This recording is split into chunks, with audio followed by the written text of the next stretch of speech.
Drake DMs Ebro. I would do what Drake would do. Sue. Feels like a threat. Drake? All right, so y'all know Ebro was let go from Hot 97, so now he's doing the show at the crib with Laura Stylez and Peter Rosenberg. By the way, they saying, Laura said this herself, that they had been doing the show at home because Hot 97 had rats and roaches. Can't make that up. That's a fact. She said that. Anyway, to start off the show with a bang, they decided to do a little clout chasing and they used Drake. Drake? So Ebro is revealing his DMs. And y'all know, I hate when dudes show their DMs. That is so feminine to me, bro. But I get it. Ebro, he trying to start this new venture off, you know, with a slam dunk. So let me show y'all the DMs I got from Drake. And I'm not gonna lie, it is petty Drake. He said, "Die slower, coochie. We got some ish for you." And Ebro responded with, "Relax. You're salty about losing to Kendrick. You're not mad at me. Love, bro." I tried to do a little Ebro accent. Was it good? But here's a little clip of them talking about this on the show today. Drake DMs Ebro. Die slower, pussy. We got some shit for you. Ebro replies, "Relax. You're salty about losing to Kendrick. You're not mad at me. Love, bro." No, it's a good response. Honestly, I think it's great. That's a really good response. He's not mad at me. Why would you be mad at me? Mad at me for what? No, stop. He's definitely mad at you, and he's been mad at you. Why? He's 100% mad at you. Yes. Why would he send that? Mad at me for what? Honestly, What did I do? And you surpassed It's me. literally, it's the most loose DM he's ever sent you. That's crazy. No, that's. And by the way, if I were you, I would do what Drake would do.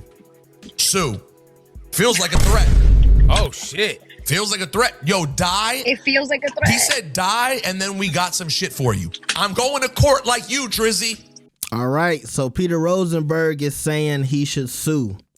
Now, this is the stuff I was talking about the other day when I was ranting about Ebro. By the way, I don't even like the optics of this. I don't even like the fact that Peter got to sit here and read the DMs. Ebro, why can't you read the DM?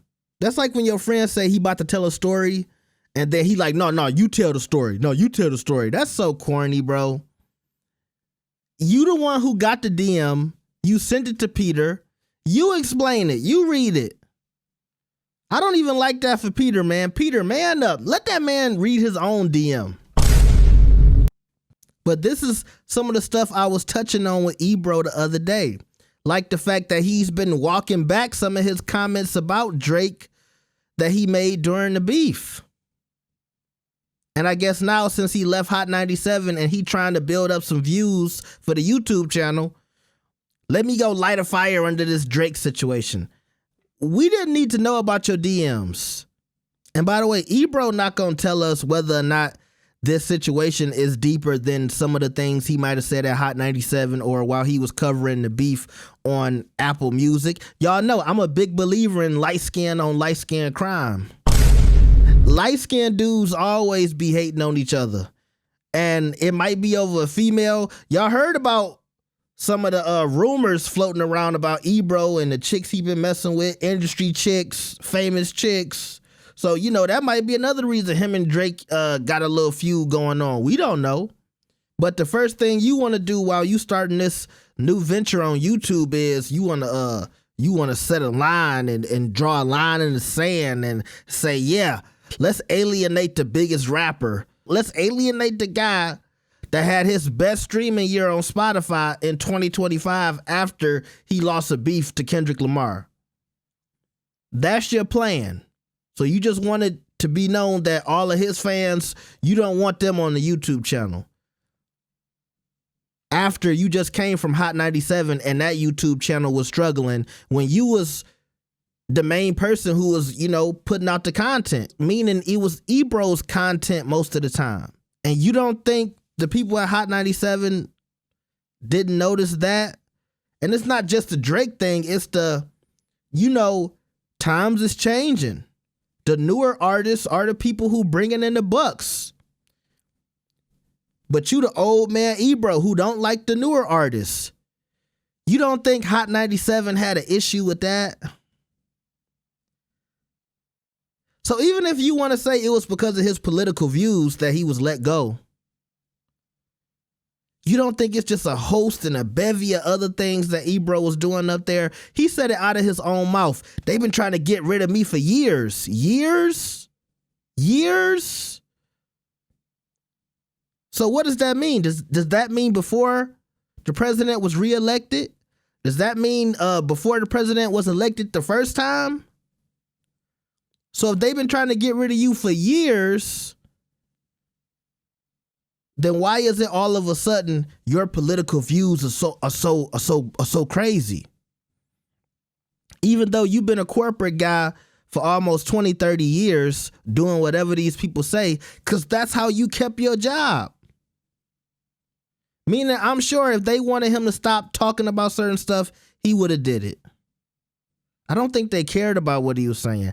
I think that his political views was probably getting them most of the viewership that they had been getting in a climate where Hot 97, or at least the morning show in itself, was probably failing. They were probably happy to get those people who was, coming in and listening to Ebro go against the machine and all of that stuff.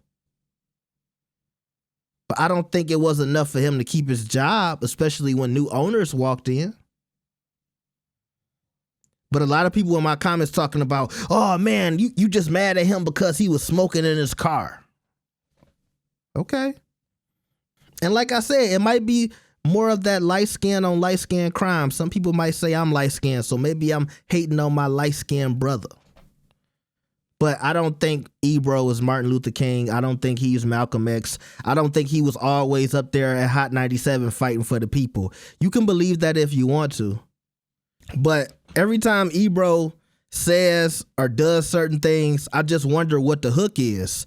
That whole old man Ebro persona, I saw through that years ago. This is just my opinion, but I feel like he was just copying the talking points of maybe his friend group, maybe some people he heard talking at the barbershop.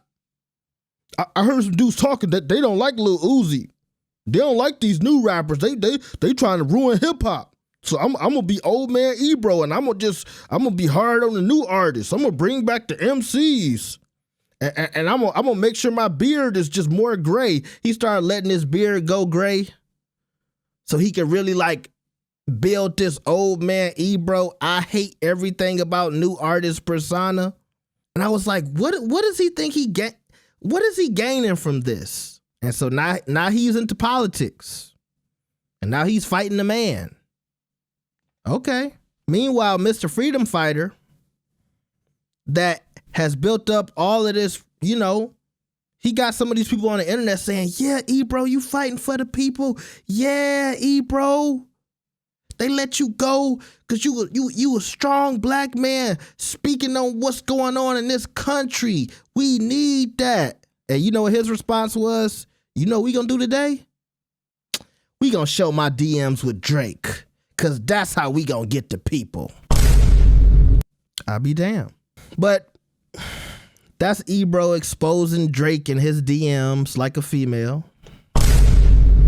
Which, like I told y'all, I will never respect. I don't think grown men should be showing the DMs. That's not the cloth I was cut from. But, if that's what you into, cool. But y'all tell me what y'all think about this. Like the video and subscribe. I'll see y'all next time. Peace.